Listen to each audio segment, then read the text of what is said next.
Tere hommikust! Kuna mul on siin hotellitoast otsevaade Tammula järvele, tegelikult siin on isegi ütlen ukse lahti, on kohe võin välja jalutada järveni.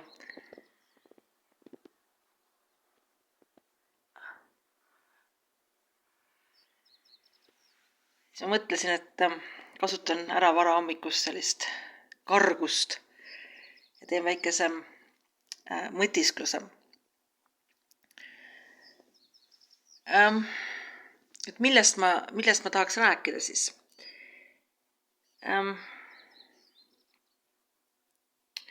Ma räägiks liitsõnade keemiast või alkeemiast, kuidas soovite. Et tavaliselt on nii, et kui tehakse liitsõna, siis need algsed variandid jäävad ilusasti alles, need algsed variantide tähendus, eks ju. Kalal on tähendus, supil on tähendus, kalasupil on, see on supp, kus on kala sees, eks ju. Aga on sõnu, kus see algne tähendus on hägustunud või isegi ära kadunud.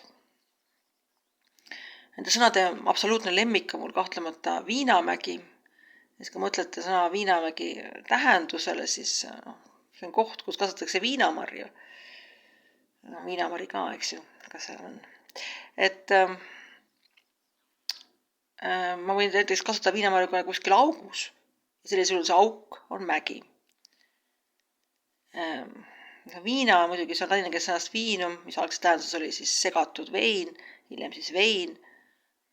Eestis on tal tähenduseks viin, eks ju. On olnud ka viinamarja viina muidugi.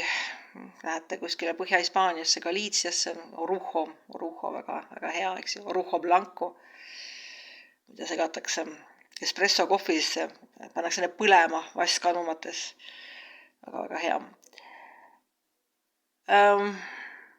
Aga Viinamägi jah, on see koht, kus kasutatakse viinamarju, nii et ei ole seal tegemist midagi viinaga enam, pigem veiniga juba. Ja ei ole tegemist ilmtingimata mäega, et võid ka augus, sellisel on ka auk on mägi näiteks. Teine sõna, mis mulle meeldib ja mis on Eestis tekitanud ka kirgi, on ka sallivat antud ümber nimeta esimeseks keeleks, aga tegemist emakeelega, et ütleme jah, et keel on, see tähendus on säilinud, aga see tähendus ema on säilinud. Selles mõttes küll, et enamasti ema kasvatab last ja siis räägib temaga, aga on ju ka inimesi, kus ema sureb sünnitusel või lahkub pere juurest või kas sellisel inimesel siis ei ole emakeelt või? Ikka on, et emakeel on esimene keel, aga tal ei ole seda algset tähendust enam nii palju juures kui varasematel aegadel. Kui ka varasematel aegadel ka ema võis ära minna või ära surra, nii et tegelikult ta pole seda vast kunagi on.